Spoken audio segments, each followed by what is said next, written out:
Fun travel and മൂവീസിൻ്റെ മറ്റൊരു എപ്പിസോഡിലേക്ക് എല്ലാവർക്കും സ്വാഗതം. നമ്മൾ പഹൽഗാമിലേക്കുള്ള യാത്രയുടെ വീഡിയോ ആയിരുന്നു കഴിഞ്ഞ പ്രാവശ്യം എടുത്തിരുന്നത്.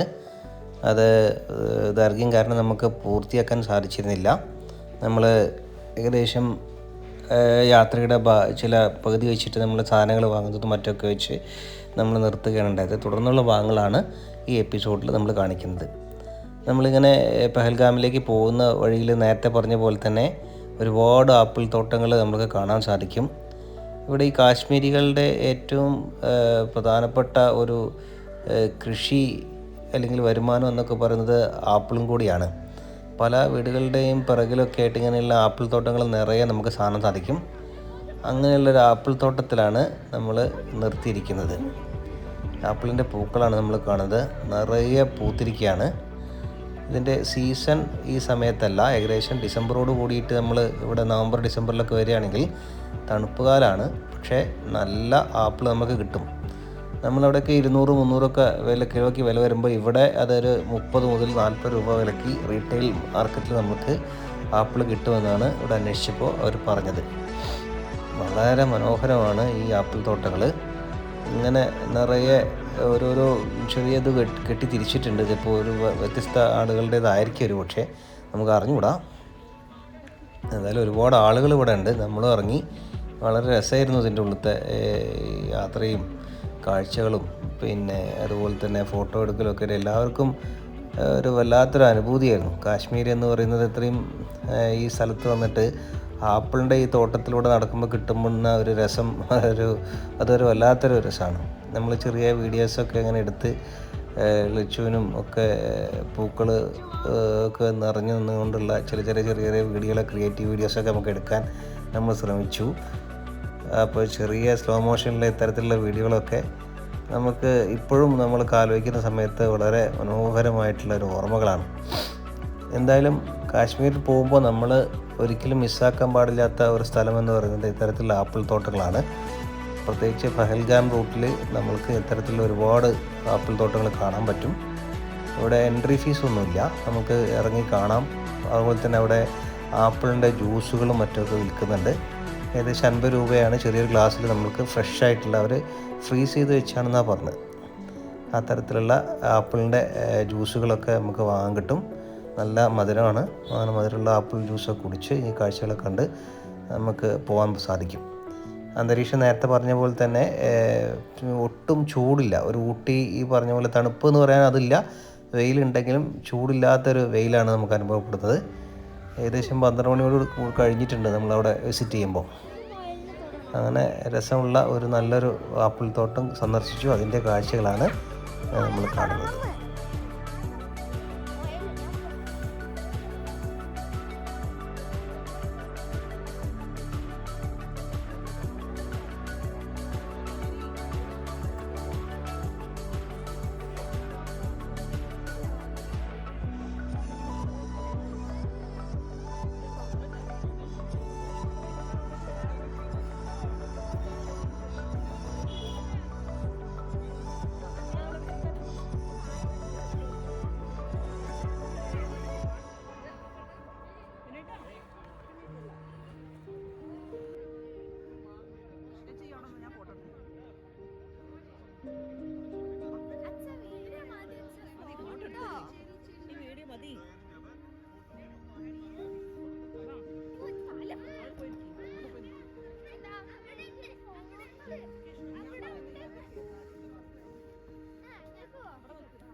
അങ്ങനെ ആപ്പിൾ തോട്ടങ്ങളൊക്കെ സന്ദർശിച്ചുകൊണ്ട് നമ്മളവിടെ നിന്നും നേരെ പഹൽഗാമിലേക്കാണ് പോയിക്കൊണ്ടിരിക്കുന്നത്.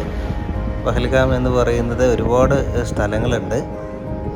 നമ്മൾക്ക് എല്ലാ സ്ഥലവും കാണാൻ സാധിക്കില്ല എന്ന് നമുക്കറിയാം. എന്നാലും നമ്മൾക്ക് അവിടെയുള്ള പലതരത്തിലുള്ള താഴ്വരകൾ കാണാം എന്നുള്ള ഉദ്ദേശത്തിലാണ് നമ്മൾ പോയിക്കൊണ്ടിരിക്കുന്നത്. അങ്ങനെ മുന്നോട്ട് പഹൽഗാമിലേക്ക് ലക്ഷ്യമാക്കിക്കൊണ്ട് നമ്മൾ യാത്ര തുടരുകയാണ്.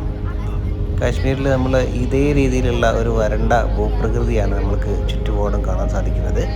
കണ്ടില്ലേ, ഇപ്പോൾ നേരെ കാണുന്ന പോലെ ആപ്പിളിൻ്റെ മരങ്ങളാണ് ചുറ്റും നിൽക്കുന്നത്. കടന്നു പോകുന്ന സമയത്തൊക്കെ നമുക്കങ്ങനെ ആപ്പിൾ മരങ്ങൾ കാണാൻ സാധിക്കും. അങ്ങനെ നമ്മൾ ഏകദേശം ഒരു 2 മണിയോട് കൂടിയിട്ടാണ് പഹൽഗാമിലേക്ക് നമുക്ക് എത്തിച്ചേരാൻ സാധിക്കുന്നത്. ബൈസരൺ വാലി, നമ്മളുടെ കുപ്രസിദ്ധമായിട്ടുള്ള ബൈസരൺ വാലിയാണ് നമ്മളും തിരഞ്ഞെടുത്തത്. നമ്മളുടെ ഭാഗ്യം കൊണ്ട് മാത്രം അന്ന് അവിടെ മറ്റു തരത്തിലുള്ള പ്രയാസങ്ങളൊന്നും ഉണ്ടായില്ല. അടുത്ത ആഴ്ചയാണ് നമ്മൾ വരുന്നതെങ്കിൽ തീർച്ചയായിട്ടും കൃത്യമായിട്ട് നമുക്ക് ആ ദിവസം തന്നെ നമ്മൾ ബൈസരൺ വാലിയിൽ എത്തിച്ചേരുമായിരുന്നു എന്ന് ഇപ്പോൾ ഓർക്കുമ്പോൾ ഭയങ്കരമായിട്ട് നമ്മളൊരു ഞെട്ടലാണ്. ആ സമയത്ത് കൃത്യമായിട്ട് നമ്മൾ ബൈസരൺ വാലിയിൽ നമ്മൾ ഉണ്ടാകുമായിരുന്നു എന്ന് പറയുമ്പോൾ അത് ശരിക്കും നമുക്ക് ആലോചിക്കാൻ പോലും പറ്റാത്ത ഒരു സ്ഥിതിയാണ്. ഇങ്ങനെ കാശ്മീരിലുള്ള യാത്രകൾ കാണുന്ന സമയത്ത് ധാരാളം ചെറിയ ചെറിയ നദികളും അരുവികളും ഒക്കെ താഴെ കൂടെ ഒഴുകി പോകുന്നത് നമുക്ക് കാണാൻ സാധിക്കും. ഇവിടെ നമ്മൾ ബോർഡിൽ കാണാൻ സാധിക്കും വെൽക്കം ടു പഹൽഗാം എന്ന് പറഞ്ഞ് എഴുതി വെച്ചിരിക്കുന്നത്.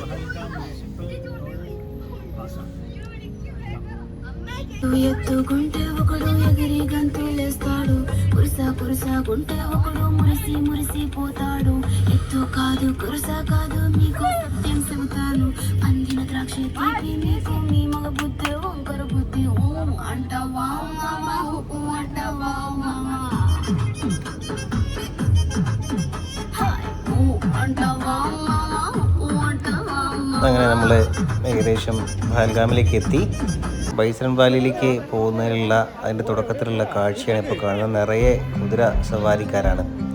ഈ കുതിരപ്പുറത്ത് വേണം നമ്മൾ ബൈസരൺ വാലി എന്ന് പറയുന്നത്. ഏകദേശം 2-2.5 കിലോമീറ്റർ ഉണ്ടായിരിക്കും എന്നാണ് മനസ്സിലാകുന്നത്.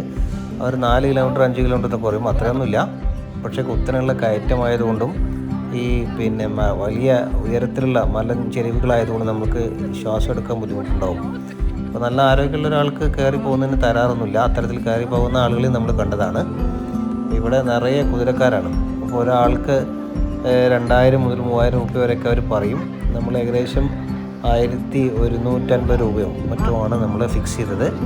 കുട്ടികൾക്കടക്കം നമ്മൾക്ക് ഒരു കുതിര എന്ന് പറഞ്ഞാൽ പോണിയാണ്, കുതിരയല്ല, ശരിക്കും ഉയരമില്ലാത്ത പോണികൾ. അങ്ങനെ കയറിപ്പോയി കഴിഞ്ഞാൽ നമ്മൾ അവസാനം യാത്ര നമുക്ക് എടുക്കാൻ സാധിച്ചിട്ടില്ല. ഭയങ്കര ദുർഘടമായിട്ടുള്ള പാതയാണ് അത്, ഒറ്റയടി പാത എന്നൊക്കെ പറഞ്ഞ രൂപത്തിൽ. അങ്ങനെ എത്തിക്കഴിഞ്ഞാൽ നമ്മൾ അവസാനം ഇതാ പഹൽഗാം എന്ന് പറയുന്ന ഈ താഴ്വരയിലേക്ക്, സ്വിറ്റ്സർലൻഡിൻ്റെ ഒരു ഉപയോഗിച്ചിട്ടാണ് പറയുന്നത് സ്വിറ്റ്സർലൻഡ് എന്ന് പറയുന്നത്. കാശ്മീരിലെ സ്വിറ്റ്സർലൻഡ് എന്നൊക്കെ പറഞ്ഞുകൊണ്ടാണ് പഹൽഗാമിനെ അവർ പറയുന്നത്. അപ്പോൾ ഈ ചെറുപ്പക്കാരൊക്കെ കേരളത്തിൽ നിന്ന് വന്നവരാണ്. പല ആൾക്കാരെയും നമ്മൾ കണ്ടു. ഒരാഴ്ചയ്ക്ക് ശേഷം ഇതേ സ്ഥലത്ത് വെച്ചിട്ടാണ് പല ആളുകളെയും തീവ്രവാദികളെ വെടിവെച്ച് കൊന്നത് എന്ന് ഇപ്പോൾ നമ്മൾ നടുക്കത്തോടു കൂടി ഓർമ്മിക്കുകയാണ്. ഇതേ സ്ഥലങ്ങളിൽ, ആ സ്ഥലങ്ങളിൽ നമ്മൾ ഗേറ്റ് കടന്നു, ഒരു മൈതാനം പോലെയാണ്.